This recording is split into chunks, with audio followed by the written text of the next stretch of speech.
Harimi, harimi, al tirai, harimi, al tirai. Imri le'arei Yehuda, hinei Elokeichem. Harimi, harimi, al tirai. Hi, we're learning Derech Hashem, and we're learning about the holidays, the deeper meaning behind all of the holidays. And today we'll be learning about Sukkos.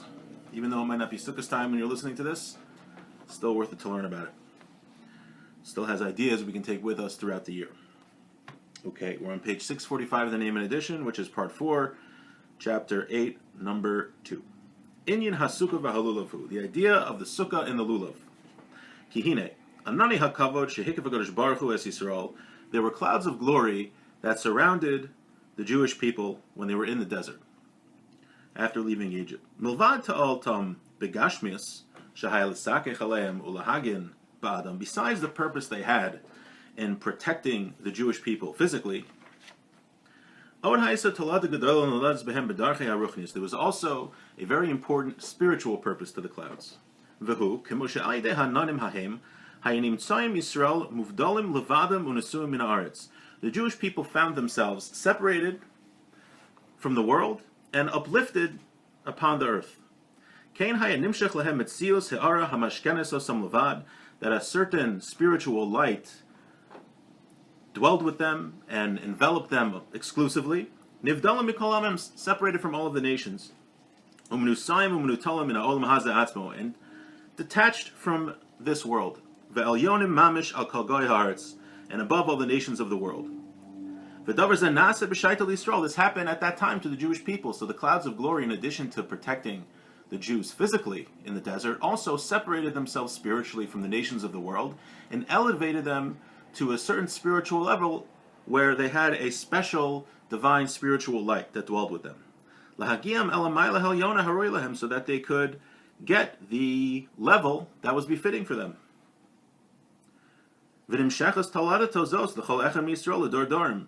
And this continued, the results of this, what happened to each Jewish person for generations. This same light which enveloped the Jewish people through the clouds of glory and after the leaving of Egypt, the same light envelops a righteous person from the nation of Israel. And separates him from other people. And he is uplifted above them. And it places him on a higher level, making him supreme. And this happens, this light, the spiritual light which came to the Jewish people in the desert through the clouds of glory, the Ramchal is saying that same spiritual light continues through all generations and envelops a tzaddik, envelops a righteous person, sounds like all the time. And for the rest of us, it's renewed every year on Sukkos. That same spiritual light which came at the time of the leaving of Egypt comes down again during Sukkos.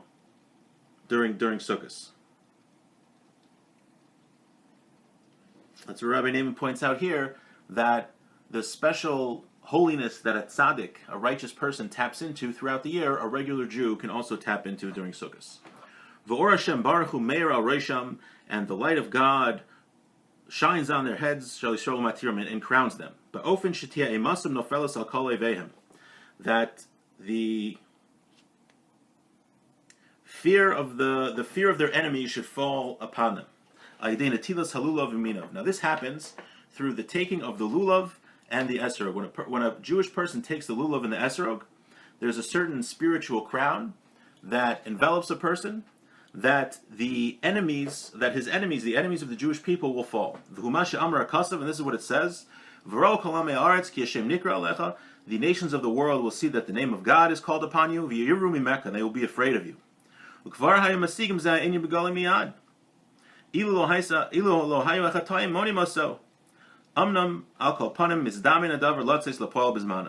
Now he writes that if we wouldn't have any sins, this would happen right away. As soon as we take the lulav and esrog, all of our enemies would be destroyed, would be would be would fall. But since we have sins, that prevents the effects of it happening. And this is something points out here on the bottom. This is a verse about the nations of the world fearing because the crown of God is upon us. That's something that's also said. This verse is usually associated with tefillin, but here we see the Ramchal is associating with the name of Hashem, with lulav and esrog. And he points out here from Reb Chaim Friedlander that regarding the name of Hashem being called upon us, that each one of the four species of the lulav and esrog relates to one of the letters of the divine name of Hashem. Okay. Continues the Ramchal, V'al pratius mitzvahs halulav, through the details of the mitzvah of lulav, b'na'nuav, and the way we shake it, v'hakafasav, and walking around with it, mishtalim and yizeh, this idea is completed, l'hischazek shlitas Hashem baruch hu al roshim shel Yisrael, to strengthen the name of God on the heads of the Jewish people, v'l'hapel eiveim lifneim, and that their enemies should fall before them, v'l'hachniim tachtav, and be subjugated, be humbled in front of them, beneath them, until the enemies choose to be servants, to be their servants. It's what it says, Apayim, Eretz Yishtachu, with faces to the earth they'll bow down to you. The sons of your oppressors will come to you submissively. They'll all be subjugated to them and bow in front of them. Because everybody we want to get, receive the light of God. Their hardiness will be subdued, and they will be machnia tachas Yisrael.